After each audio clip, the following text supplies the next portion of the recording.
This channel does not promote any violent, harmful, or illegal activities. All content provided by this channel is meant for an educational purpose only.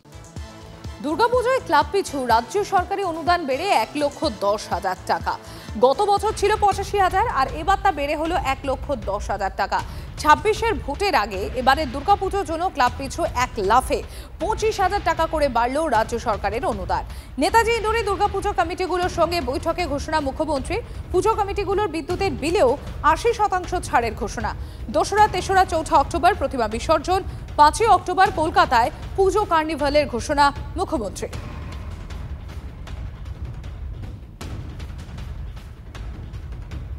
এবার কত?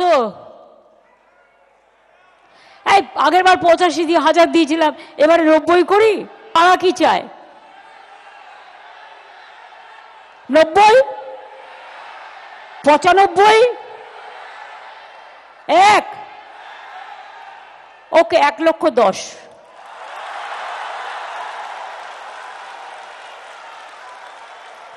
খুশি তো?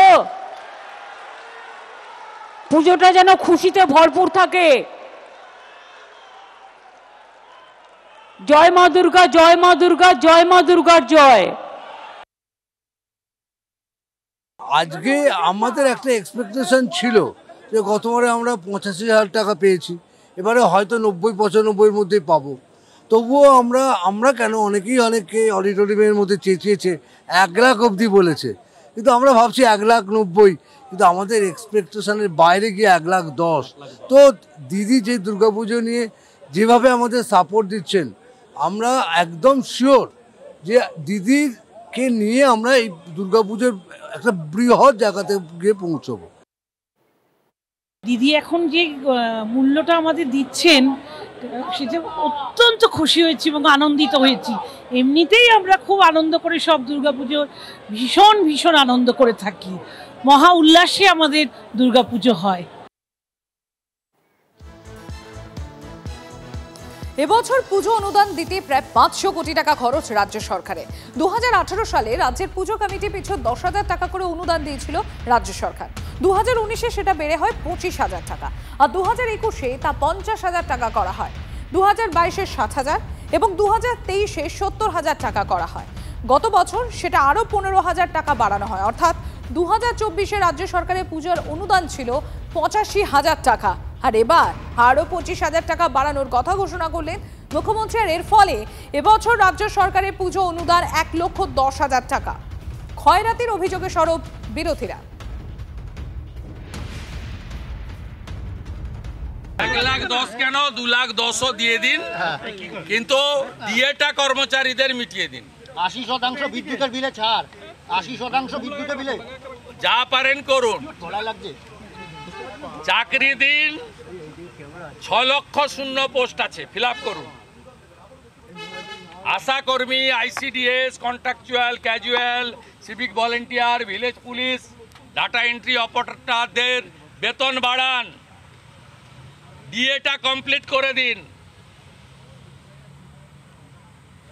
এটা করলেন, কিছুদিন পরে গতবারেও যেমন করেছিলেন অপেক্ষা করুন, তখন ইমাম মুয়াজ্জিমদেরও আরো 500 টাকা করে বাড়াবে। টাকা নেই বলে রাস্তা হচ্ছে না, সরকারের টাকা নেই বলে স্কুল কলেজ কার্যত 12টা বেজে গেছে, ভাঙাচোরা দশা। সরকারের টাকা নেই বলে কাজের কোনো ব্যবস্থা করতে পারছে না, নতুন কোনো কাজ হচ্ছে না, পরিকল্পনা খাতের খরচ কমছে। এগুলো সব ঠিক আছে, ওগুলো চলুক, কিন্তু মেলা, খেলা, ফষ্টি নষ্টি, ওখানে মুখ্যমন্ত্রী 1 ইঞ্চি সরবেন না। কেন? ভোট, এক ভোটে এক রকমের গল্প। পুজো আসছে, আর এবছর টিকিট কেটে দেবী দর্শন কলকাতার পুজো। 3 পুজো মণ্ডপে দক্ষিণা দিয়ে প্রতিমা দর্শনের ব্যবস্থা। মহালয়ার আগে পিতৃপক্ষে খুলে যাবে মণ্ডপের দরজা। বালিগঞ্জ কালচারাল, দমদম পার্ক ভারত চক্র, কেন্দুয়া শান্তি সংঘ, এই 3 মণ্ডপে এই বিশেষ ব্যবস্থা।